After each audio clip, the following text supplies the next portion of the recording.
Здравейте, потребители на YouTube! Както знаете, аз съм Джак Макаро, това е моят първи епизод.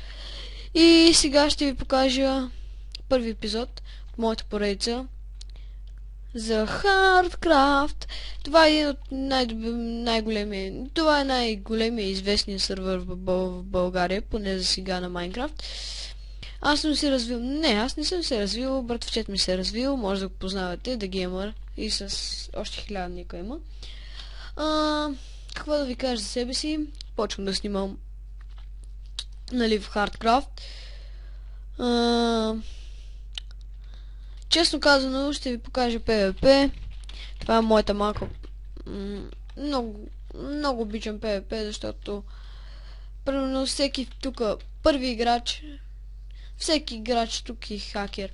Ето сега, ако 11 Феникс си пусне спринта, ще видите. Да, то и аз съм много в момента, но какво да се прави, такъв е живота. Ще ви разведа малко из сървъра, примерно ето спаун. Надолу за юзер света. Насам е за hit the ground.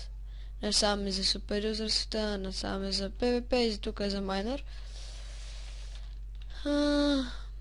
Честно казано, тук не се случва много често да има фритъмс.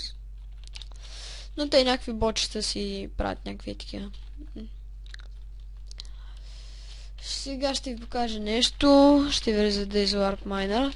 Да ви покажа на какво са способни хората. Ето, гледате ли? Малко лаги. Не знам защо. И от тук почват.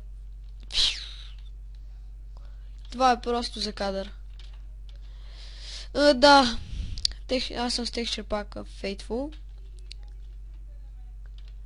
Много са ми се вижда, знам. Но, така. Чай си бойди съм. О мага. Тук не мога да го взема. И да. Всъщност това е моята разходка. Най-важните неща е сървъра. Ще ви покажа, че има много шопове. Ето 18 страници. Warp 2, примерно, за да видиш втория лист. Warp 3 за третия лист. Warp 4. Хиляди са просто шоповете. И така е. Това е всичко от мен, иначе. Ето ме. И колко съм сладък. И да, това е всичко от мен. Довиждане.